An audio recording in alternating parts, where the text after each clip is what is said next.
Assalamualaikum dan hai. Okey, terima kasih menonton video ini. Untuk video ni kami di Pusat Pengajian Jarak Jauh akan menunjukkan berkenaan cara penyediaan hiasan di Jabatan Sempena Kemerdekaan kali ke-68. Jom saksikan. Tapi sebelum tu, kita perlu tahu dulu tentang Tugu Negara. Tugu Negara terletak di Kuala Lumpur.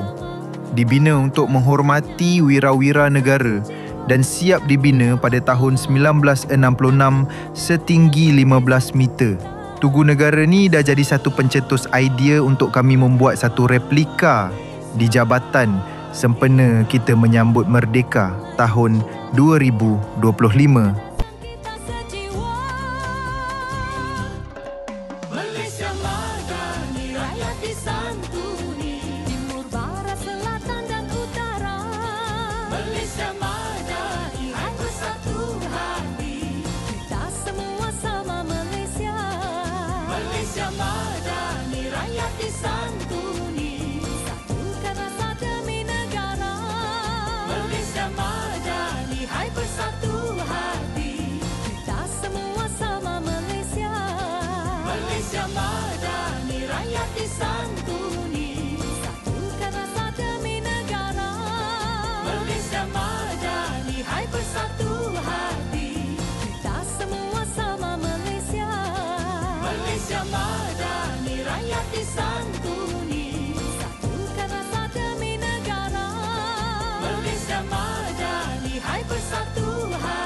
Selamanya kita bersama, warisan takkan binasa.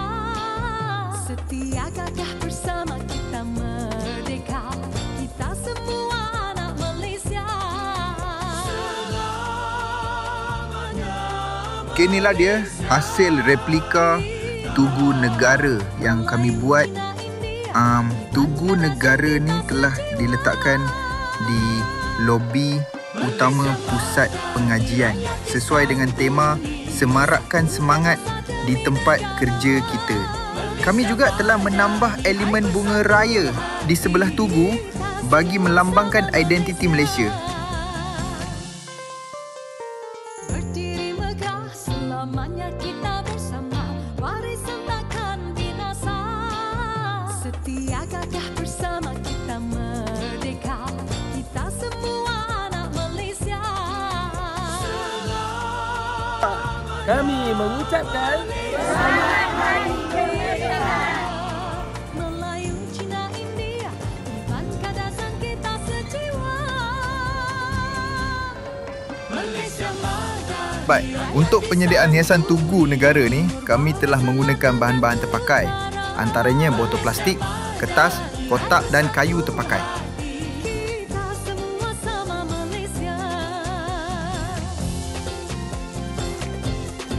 Hai orang India berbudi bahasa, lembut langkah tarian indah. Anak-anak orang Cina, hai akan tarian naga. Hai Melayu pula macam-macam budaya. Orang Iban dan Kadasan semua gagah perkasa. Kita semua anak Malaysia. Pemuda Melaka harungi segara. Darilah mulai membawa kuih ini.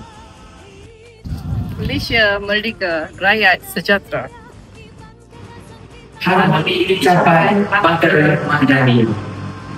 Di kesempatan ini juga jutaan terima kasih kepada semua yang terlibat secara langsung atau tidak langsung sepanjang proses menghias replika Tugu Negara ini. Malah ia sangat memberikan pengalaman yang bermakna kepada kami semua.